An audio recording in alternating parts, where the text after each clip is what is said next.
The station was eerily quiet, the only sound being the soft whisper of the wind through the rusted gates.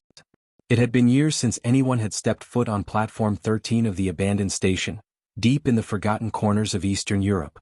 There were no lights to guide the way, only the cold, silent stone walls that had borne witness to a century of secrets. At midnight, it stood frozen in time, a monument to a world long gone. It was in this dead silence that the first signs of life emerged, a distant echoing whistle, like a haunting cry carried on the wind. Slowly, a pale light appeared at the far end of the tracks. At first it seemed to shimmer and fade, but then it grew stronger, brighter. The light was not from any normal train. This was something otherworldly, a ghostly glow that danced in the night like the flicker of a dying flame. The passengers of this train, if one could call them that, were already waiting for a journey that would never be the same again. Leopold had no idea how he had come to be there. One moment he was walking down a quiet street, the evening air cool against his skin, and the next he found himself standing before the old, decrepit station. The darkness wrapped around him like a thick cloak. He had no memory of how he arrived, nor did he recognize the station at all. It felt wrong, like a place that didn't belong in the world of the living. Before he could take a step, the train arrived with an eerie screech, its wheels grinding against the rusted tracks. The doors opened as if waiting for him. No sound of a conductor, no call for passengers. Just the open doors, beckoning him into the unknown. Hesitant, Leopold stepped forward, his shoes clicking sharply against the platform's crumbling stones. The train was old, its once grand carriages now faded and worn, but there was something unnervingly pristine about it, as if it had been preserved in another time, untouched by the ravages of decay. As he entered, the faint scent of old leather and dust filled the air, mingling with the heavy silence. The train was dimly lit, but not a single seat was occupied, except by the shadows. A chill ran down Leopold's spine as he realized the passengers were not quite as they seemed. Their faces were pallid, their eyes glassy, like those who had seen too much, felt too much, and lived too little. Each one sat motionless, their eyes fixed on some distant point, as if waiting for something, someone. Leopold found an empty seat and sat down. As soon as his body made contact with the cold leather, a strange sensation washed over him, as if a veil had been lifted from his mind. It all rushed back to him in a flood: the accident, the blinding lights, the screeching tires, the deafening crash. He had died that night. He had died along with the others on this very train, a part of a tragedy that had claimed too many lives. And now, as he sat in the silence of the train, it dawned on him. This journey was not just for anyone. This was a chance for him and the others to finish what had been left undone. The realization hit him with the force of a thunderclap. He had been given a second chance, a chance to confront the unfinished business of his life, the unresolved guilt, the promises broken. The train was not simply a mode of transport, it was a vessel, a bridge between the living and the dead. "Where are we going?" he whispered to the thin air, his voice trembling. No one answered, but Leopold wasn't expecting an answer. He could feel it, deep in his bones, the quiet understanding that this was not a journey to any normal destination. It was a journey to redemption, to closure. And the train would not stop until every soul on board had confronted their past, until every regret had been faced, and every lingering sorrow had been given its due. The doors closed with a soft hiss, and the train began to move, slowly at first, then picking up speed. The station disappeared into the darkness, swallowed by the night. They were moving forward, but Leopold could not shake the feeling that they were also moving backward, into the past, into the forgotten corners of his life where ghosts waited to be exorcised. As the train hurtled through the darkened landscape, passing through forests that seemed to stretch on forever, the other passengers began to stir. Faces that had been expressionless moments before now twisted in silent agony, each of them caught in the web of their own regrets. A woman wept silently in the corner, her hands trembling as she clutched a faded photograph to her chest. An older man sat motionless, his eyes fixed on the window, lost in thoughts of a family he could never see again. Leopold closed his eyes, his heart heavy with the knowledge that the train would not stop until each of them had found peace, or had been dragged deeper into the darkness that awaited them. And as the train moved further into the night, Leopold couldn't help but wonder, could he ever truly find peace? Or would the guilt of his past haunt him forever, a shadow that could never be escaped? The train was taking them somewhere, but where? That was the question. And as the night stretched on, Leopold realized that the journey was just beginning. The train sliced through the night, its wheels cutting through the still air with a rhythm that felt both natural and unsettling. Leopold's mind raced, desperately trying to make sense of the strange reality he now found himself in. He had died. That much was clear. But what was the purpose of this journey? What was the end goal? And who were these other passengers, these souls trapped alongside him in this ghostly vessel? The silence in the train was oppressive, broken only by the occasional creak of the old timbers and the soft rustle of fabric. Leopold shifted uneasily in his seat, the weight of his own thoughts pressing down on him like an invisible force. He had always been a man of reason, a man who sought logic in every situation, but there was no logic here. Nothing made sense. He wasn't sure if he was dreaming or if he was already beyond the reach of reason, lost in some twisted purgatory. As the train hurtled forward, Leopold's gaze drifted to the other passengers. Their faces were haunting, etched with sorrow, regret, and longing. The woman in the corner, whose hands trembled with the photograph, was now silently crying. Her shoulders shook, but not a single sound escaped her lips. Her eyes were vacant, as though she were looking at something beyond the confines of the train, beyond the darkened world outside. Leopold found himself drawn to her, the sadness in her eyes compelling him to speak. "Excuse me," he began, his voice barely above a whisper, as if afraid the very act of speaking might break the fragile silence. Are you all dead?" The woman's head turned slowly, her eyes fixing on him, but there was no recognition in them. It was as though she could see him, but she did not see him. She stared through him into some distant, unreachable place. And then, just as slowly, she looked away, returning her gaze to the photograph clutched in her hands. Leopold swallowed, his throat dry. He could feel a growing unease in his chest, an unfamiliar tightening that made it hard to breathe. He was beginning to understand something terrifying. This place, this train, it wasn't just a means of transportation. It was a place between worlds. It was a realm where the living and the dead met, where the lost and the forgotten found themselves trapped in an eternal cycle, doomed to confront their past until they found some semblance of peace, or were consumed by their regrets. The train jolted suddenly, throwing Leopold forward in his seat. He caught himself just before his head slammed against the window. The lights flickered, casting long shadows across the faces of the other passengers. For a moment, the shadows seemed to take on a life of their own, shifting and twisting in grotesque, almost unnatural ways. A cold wind rushed through the train, carrying with it the scent of something foul, decay, rot, death. Leopold's stomach lurched and he turned to look out the window. But there was nothing there, only darkness. The train had left the familiar world behind, racing through an endless void where time seemed to lose its meaning. Then, from the corner of his eye, he saw something, or rather, someone. A figure in the farthest corner of the train car, obscured by the darkness. At first, it appeared to be nothing more than a shadow, but as Leopold's eyes adjusted, he saw that it was a man, his face obscured by a hood. The figure was sitting still, his hands clasped tightly in his lap. Leopold felt an icy chill spread through him as he watched the man. There was something wrong about him, something unnerving. The way he sat, perfectly still, as though he were not part of this world at all. Unable to tear his eyes away, Leopold leaned forward slightly, trying to make out any details. But the more he looked, the more distorted the man seemed to become. His features shifted, flickering between moments of clarity and grotesque distortion, like a reflection in a broken mirror. Suddenly the man's head snapped toward Leopold, his eyes glowing with an unnatural, piercing light. It was as though the very essence of his being was pulling Leopold in, drawing him into a dark abyss. Leopold recoiled, heart hammering in his chest. Who are you?" he managed to choke out, his voice trembling. The figure did not speak. Instead, he lifted one hand and pointed toward the front of the train, toward the darkness beyond the carriages.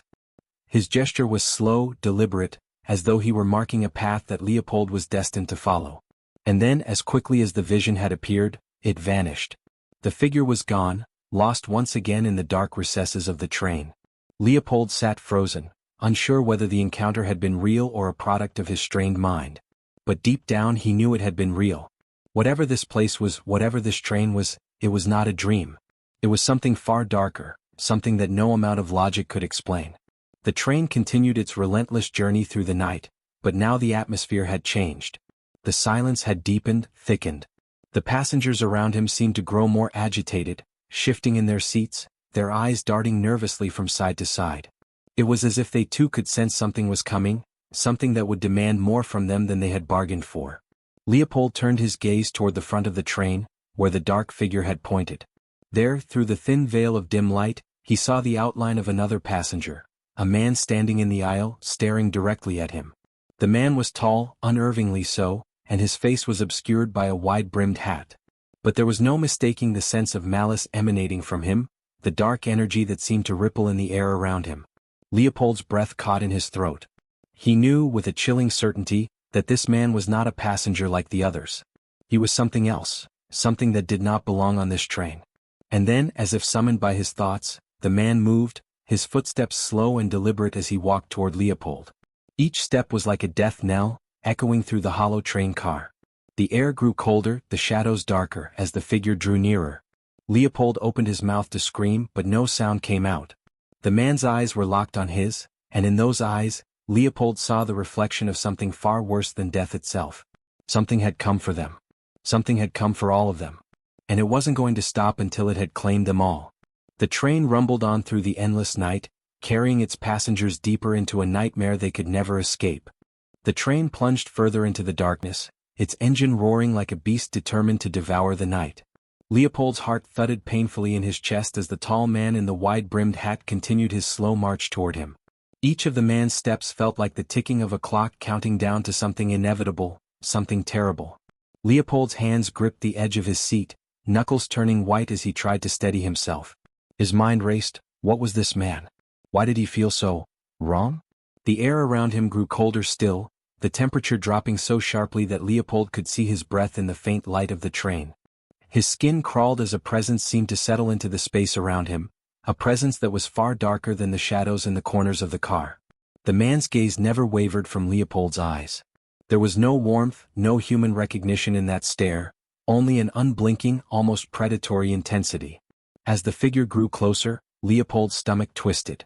The weight of his own guilt, his past, began to press on him with increasing force. He had always been a man of science, a man who believed in rationality and evidence. But now nothing seemed to make sense anymore.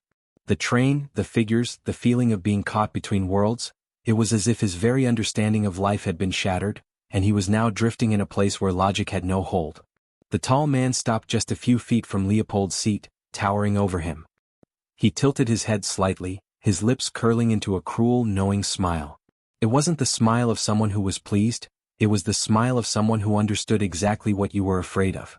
"You know who I am," the man said, his voice low and grating as though the words themselves carried the weight of ages. There was no emotion in his tone, only the cold certainty of someone who had long ago ceased to care. Leopold's throat went dry. "No. I don't know you," he managed to croak, though the words tasted bitter in his mouth. He was lying to himself, wasn't he?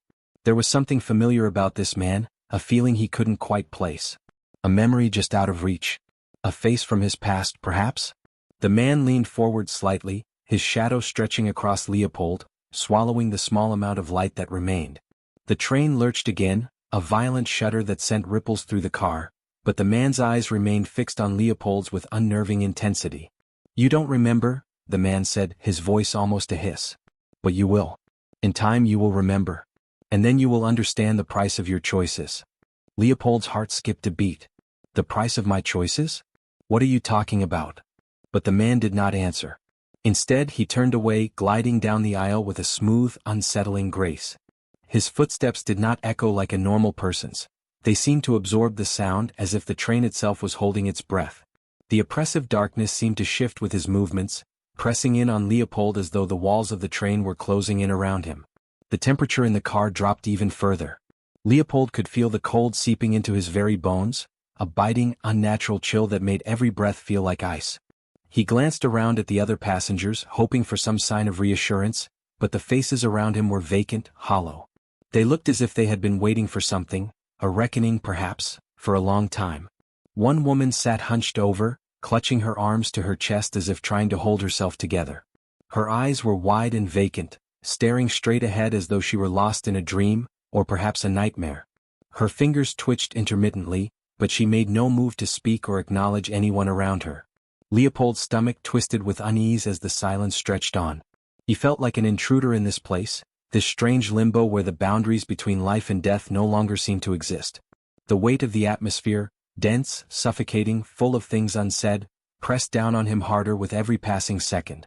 Finally, unable to bear the oppressive stillness, Leopold pushed himself to his feet. His legs felt unsteady, as if the train was moving on some strange, impossible angle, yet it was still racing forward through the darkness with no end in sight. The flickering lights cast long shadows across the aisle as he moved through the car, stepping around the still figures of the other passengers. There was a sense of heaviness in the air now, something almost suffocating. As Leopold passed a row of empty seats, he caught a glimpse of something in the corner of his eye, something that shouldn't have been there. Was a mirror. It stood at the end of the car, tall and ornate, its surface covered in thick layers of dust. But it wasn't just any mirror. The reflection that stared back at Leopold was not his own. The figure in the mirror was a man, but it wasn't him. The face was familiar, yet twisted, too familiar in a way that made Leopold's breath catch in his throat. His heart raced as his mind struggled to piece together the image before him. He had seen that face before, in his dreams, in his memories, but it was wrong. The man in the mirror smiled, an unsettling grin that seemed to stretch too wide, too grotesquely. And as Leopold stood frozen before it, he realized with a sickening certainty that the man was not merely a reflection. He was a part of the train itself, a manifestation of something darker that had come to claim him. "Look at what you've become," the man in the mirror whispered, his voice soft yet chilling, like the wind howling through an abandoned house. Leopold recoiled, stumbling backward, but the reflection remained, fixed in the glass as if mocking his every movement. He could feel the cold creeping up his spine, wrapping itself around him like a vice. The mirror seemed to distort, the surface rippling like water as the man in the reflection moved closer, his form shifting and warping, becoming something far more sinister. "You are not here by chance, Leopold," the man in the mirror continued, his voice a slow, creeping melody. "You are here because you made the choices that led you to this place. And now you must face the consequences." Leopold turned away from the mirror, his breath coming in shallow gasps. He wanted to run, to escape, but there was nowhere to go. The train was endless, its dark, oppressive tunnel stretching far beyond the horizon. There was no escape from the choices he had made, no way to outrun the ghosts of his past. As the train rumbled on, the man in the mirror's voice lingered in his ears, echoing with an unsettling certainty, "You cannot hide from your past. The reckoning has begun." And in that moment, Leopold realized the truth of it. This was not just a train to nowhere. It was a journey into the heart of his own soul, a confrontation with the choices he had buried, with the guilt that had festered inside him for years. The past was coming for him, and there was no place left to hide. Leopold's heart pounded in his chest, each beat seeming louder than the last as the train plunged deeper into the darkness. The man in the mirror was still etched in his mind, the reflection of someone who had not just been a part of his past but a part of his very soul. He had tried to escape his regrets in life, burying them under work, under the cold certainty of logic, under the belief that the world operated on reason and nothing more. But here, in this suffocating void of shadows and ghosts, there was no place to hide.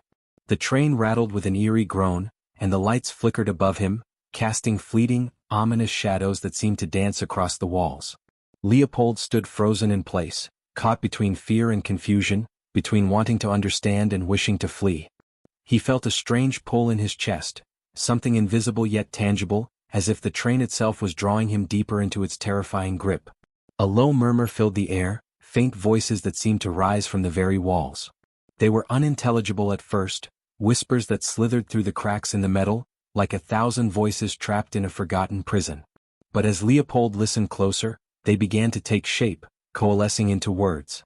"You cannot outrun it, Leopold." The voice seemed to come from all directions at once, a chorus of echoes that made the hairs on the back of his neck stand on end. Leopold's pulse quickened, the weight of the words settling over him like a shroud. He couldn't outrun it. The truth, the guilt, it was always there, following him no matter how fast he ran. But what was it? What was he supposed to face? The train jolted suddenly and Leopold stumbled forward, crashing into the side of the car. He gasped, his hand pressing against the cold metal as he fought for balance. His mind reeled, still trapped in the pull of the voices. The train continued to move, though the scenery outside remained a never-ending, oppressive blackness. It was as if time itself had stopped, and they were suspended in an endless void. As his mind whirled, his eyes flicked to the other passengers, those lost souls who shared this nightmarish journey with him. The woman with the photograph was still there, her eyes distant and clouded. She had not moved since Leopold last saw her, her gaze fixated on the worn picture in her hands.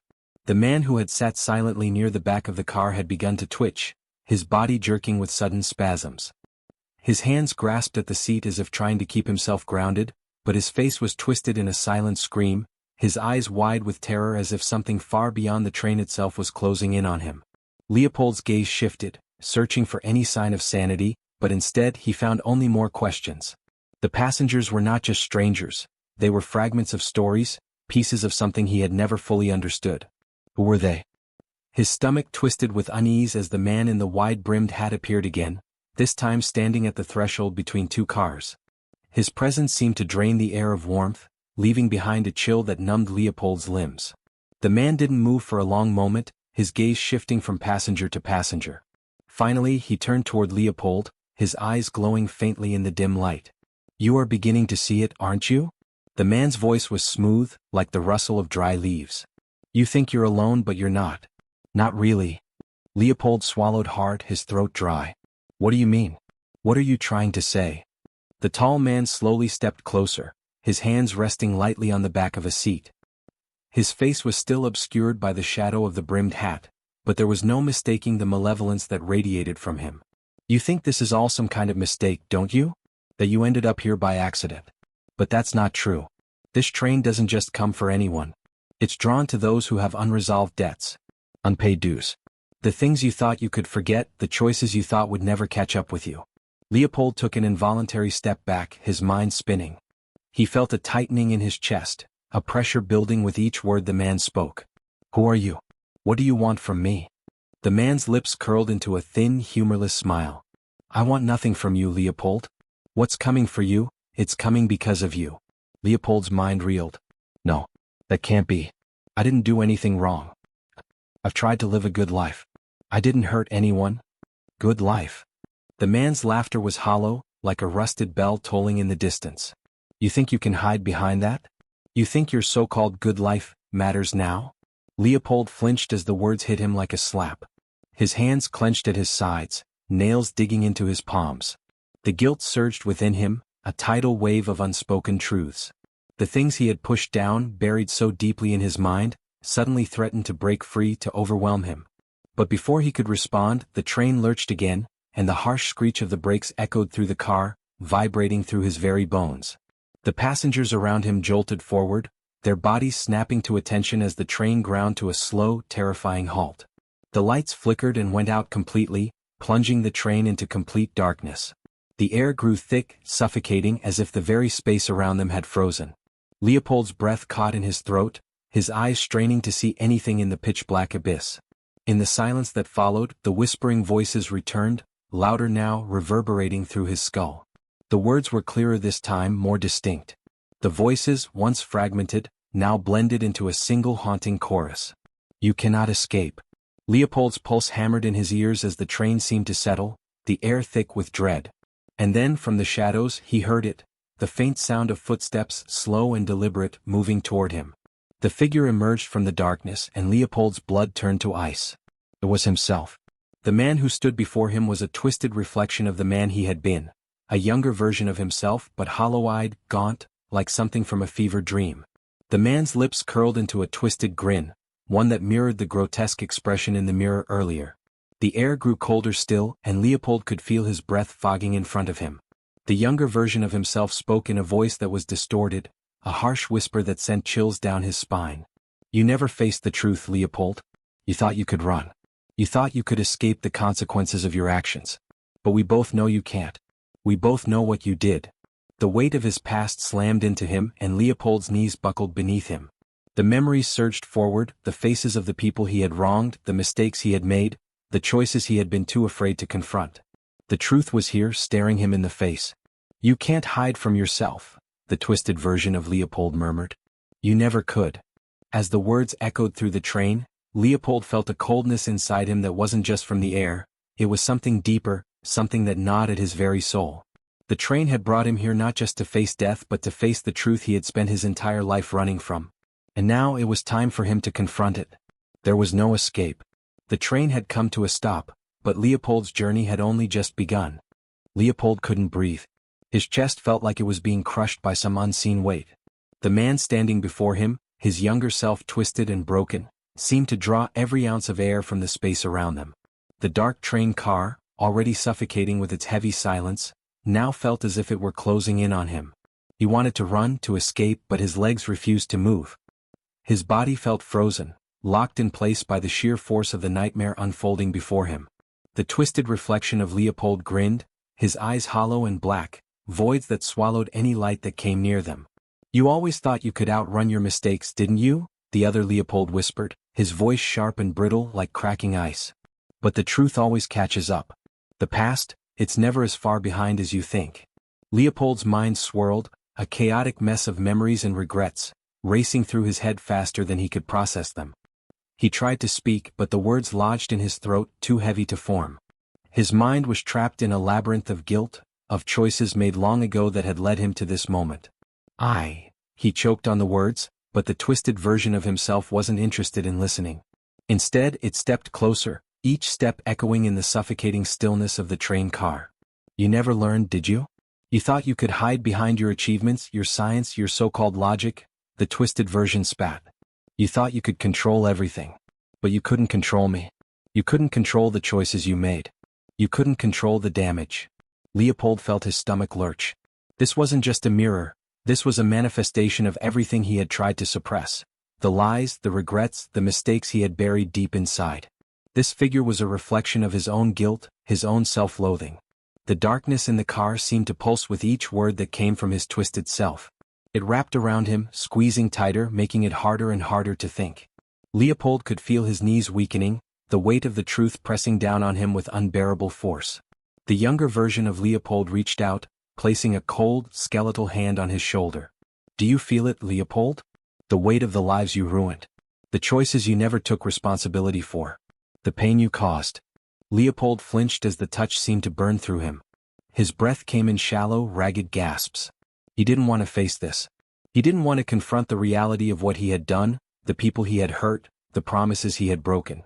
He had always thought that if he could just move on, if he could just keep going, he would somehow outrun the consequences. But here, in this eternal nightmare, there was no escape. "Please," Leopold whispered, his voice barely audible. He looked into the eyes of the creature in front of him, those empty, hollow eyes that seemed to pierce straight through him. "I'm sorry. I never meant for any of this to happen. I never wanted to hurt anyone." The twisted version of himself let out a low, mocking laugh. "Sorry? Sorry doesn't bring them back, Leopold. Sorry doesn't fix the destruction you've caused. Sorry doesn't erase the truth." With each word, the figure seemed to grow taller, more menacing, looming over him as if it were feeding on his desperation. The air around Leopold grew colder, and the train car seemed to stretch and warp, as though the very fabric of reality was bending under the weight of the moment. He could see shapes moving in the darkness, faint silhouettes of people. Their faces, the people whose lives he had ruined, whose deaths he had caused or failed to prevent. They were out there waiting for him to finally face the truth. Leopold stumbled back, his heart hammering in his chest. He couldn't take it anymore.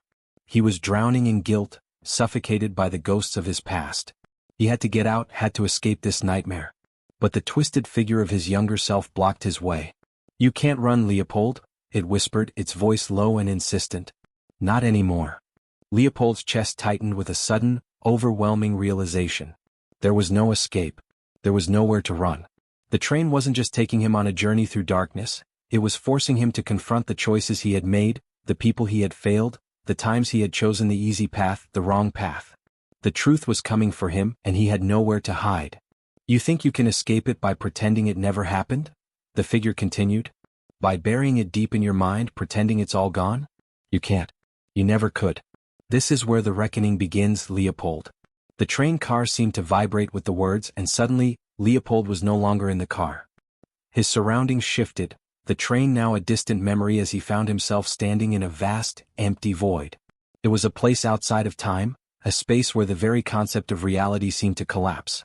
In the distance he could see shadows moving, figures standing tall, their faces obscured. As they stepped forward, the faces of the people from his past began to take shape. Some were familiar, faces he had known and loved. Others were strangers, their eyes filled with anger, with grief, with sorrow. And then he understood. These were the people he had hurt, the ones he had failed, the ones he had walked away from without ever truly acknowledging the damage he had done. These were the faces of the victims of his negligence, of his arrogance, of his stubborn belief that he could control everything. They had all come for him and they were waiting. Waiting for him to acknowledge the truth, to face the pain he had caused. Leopold felt a flood of emotion wash over him, guilt, regret, shame. The weight of everything he had done crashed down on him like a tidal wave. He had been running his entire life, hiding behind his intellect, his achievements, his excuses. But now, in this dark, empty place, there was no more room for denial. The shadows moved closer and the figures' faces became clearer.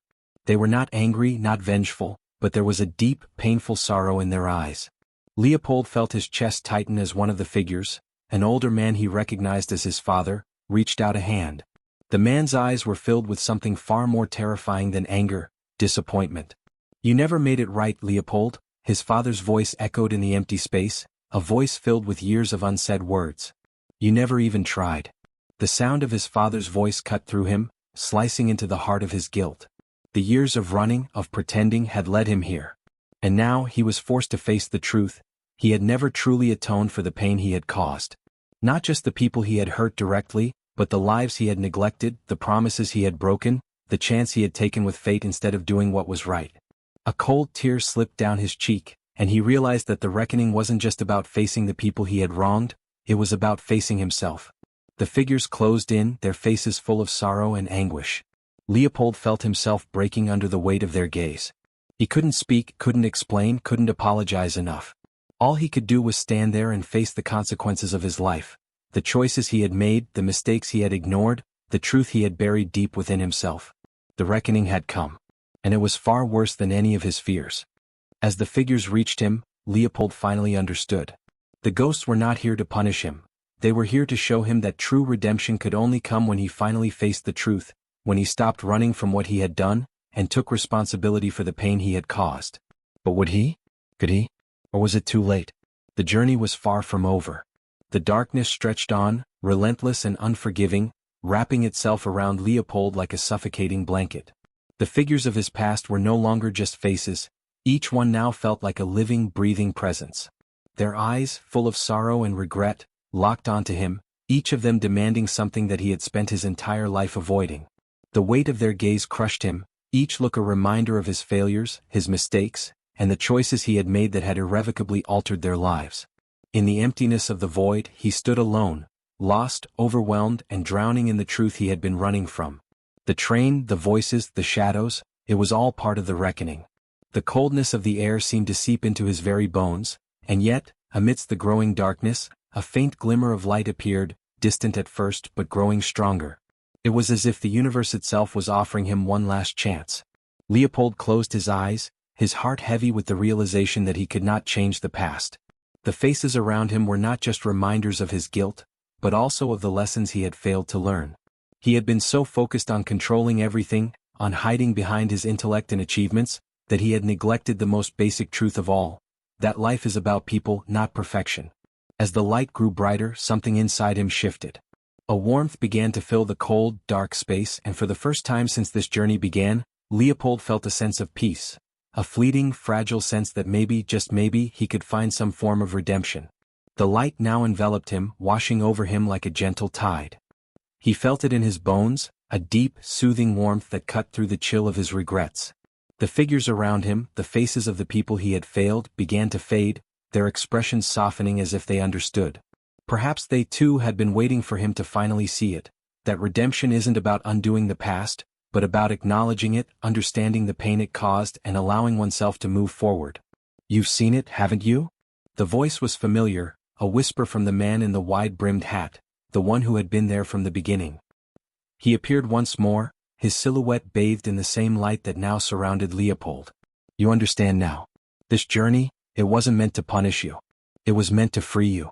Leopold nodded slowly, a tear slipping down his cheek, not from sorrow, but from the release of a burden he had carried for so long. He had been trapped in his own prison of guilt, running from the things that scared him, from the truth he couldn't face. But now, in this strange ethereal place, he understood. "You can't change what's been done," the man in the hat continued. "But you can choose how you move forward. You can choose to live the way you were meant to, free of the weight you've carried all this time." Leopold felt the finality of those words. The train had stopped. The journey was over. The light intensified and Leopold could feel his body growing lighter, his spirit unburdening. The voices, the figures, everything began to fade, slipping away into the darkness like mist at dawn. The overwhelming sorrow that had consumed him now seemed distant, almost insignificant in comparison to the peace that was slowly taking its place.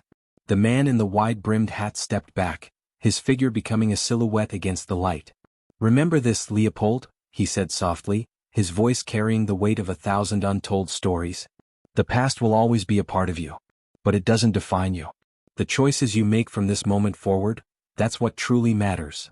As the light enveloped him completely, Leopold felt his body release a final, slow breath, a breath that felt like it had been held for a lifetime. And then, in the blink of an eye, the darkness disappeared.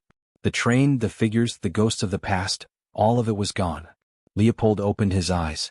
He was standing on the platform of an old, abandoned train station. The air was cool, the ground solid beneath his feet. He looked around, the emptiness of the place somehow comforting. It was quiet, eerily so. And yet, it wasn't the suffocating silence of the train. It was different. A kind of stillness that didn't hold any judgment, any regret. Just a moment, a breath before the next step forward. Leopold turned and saw the train, the midnight train, slowly fading into the distance, vanishing like a dream that had never been. It was gone, leaving behind only the quiet of the night. He stood there for a long time, the weight of everything still lingering within him, but now it felt manageable. He had faced the truth. He had confronted the darkness inside himself, and though the scars would always remain, they no longer controlled him. They no longer defined him. Leopold took a deep breath, the air crisp and clean. He knew in that moment that he had a choice. A chance to begin again. As the first rays of dawn broke over the horizon, casting their golden light over the empty platform, Leopold smiled softly. For the first time in a long time he felt the freedom that came with letting go. And then, as the light of day touched his face, Leopold stepped forward, into the unknown, into the future, with the weight of his past now behind him. This story is not true. It is a work of fiction, born from the minds of those who dare to dream of what could be, and what could never be.